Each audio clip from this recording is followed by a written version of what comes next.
সঞ্জীৱ নাৰায়ণো গৈছিলে যেতিয়া তেখেতে কৈছে যে মই ব্যৱসায় যেতিয়া মিটিং এখনত আছিলো তেতিয়া তেখেতে কোনে খবৰ দিছিলে তেওঁ গৈ জুবিন গাৰ্গৰ ওচৰত যেতিয়া হৈছিলে সেই ফোন কলটো কাৰ পৰা আহিছিলে তেখেতে এতিয়া সংবাদ মাধ্যমত সংবাদ দিতে দায়সাৰা মন্তব্য দিলে নহব কালি ঘৰিয়ালৰ চকু পানী টুকি জুবিন গাৰ্গৰ কাহিলপাৰাৰ ঘৰত তেওঁ কি কৰিছেগে তাত থিয় হৈছেগে কিয় তেতিয়া লগে লগে নাহিলে যেতিয়া সমাধি দিয়া হৈছিলে কিয় অন্ত্যেষ্টিক্ৰিয়াতে নাথাকিলে সিদ্ধাৰ্থ শৰ্মাই তেওঁ অসমীয়াত তেওঁলোকে কিছু এপাত চিঠি লিখিছে যিজন এজন অনা অসমীয়া বনিয়াই তেওঁ অসমীয়া আমি গম পাইছো সামাজিক মাধ্যমত সংবাদ মাধ্যমত অসমীয়া নাজানে তেওঁ কোনে লিখি দিয়া হৈছে সম্পূৰ্ণ এখন নাটক এখন ৰচনা কৰা হৈছে ছিংগাপুৰত অসম এছ'চিয়েশ্যনৰ সভাপতিয়ে কৈছে মই গম নাপাওঁ যদি তেখেতে গম নাপায় কিয় তেওঁলোকে নৌকা বিহাৰ কৰিবলৈ গৈছিলে ছিংগাপুৰত জুবিন গাৰ্গৰ লগত সেই সকলোবিলাক ধুৰন্ধৰ তেওঁলোকৰ অকণো বুকু নকপিলে যেতিয়া জুবিন গাৰ্গে তেওঁলোকে সাগৰত তেওঁলোকে সাঁতুৰি আছিলে তেওঁ মুমুখু প্ৰায় অৱস্থা হৈছিলে তেওঁলোকৰ অকণো বেয়া নালাগিলে এতিয়া কি তেনেকে তেওঁলোকে তেনেকে কৈ পিনি কাৰোবাৰ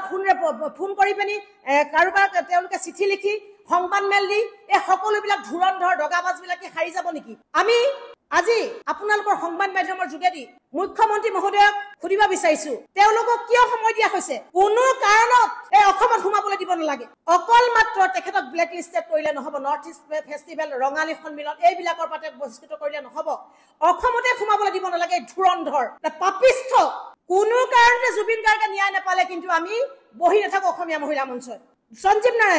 সঞ্জীৱ নাৰায়ণো গৈছিলে যেতিয়া তেখেতে কৈছে যে মই ব্যৱসায় যেতিয়া মিটিং এখনত আছিলো তেতিয়া তেখেতে কোনে খবৰ দিছিলে তেওঁ গৈ জুবিন গাৰ্গৰ ওচৰত যেতিয়া হৈছিলে সেই ফোন কলটো কাৰ পৰা আহিছিলে তেখেতে এতিয়া সংবাদ মাধ্যমত সংবাদ দিতে দায়সাৰা মন্তব্য দিলে নহব কালি ঘৰিয়ালৰ চকু পানী টুকি জুবিন গাৰ্গৰ কাহিলপাৰাৰ ঘৰত তেওঁ কি কৰিছেগে তাত থিয় হৈছেগে কিয় তেতিয়া লগে লগে নাহিলে যেতিয়া সমাধি দিয়া হৈছিলে কিয় অন্ত্যেষ্টিক্ৰিয়াতে নাথাকিলে সিদ্ধাৰ্থ শৰ্মাই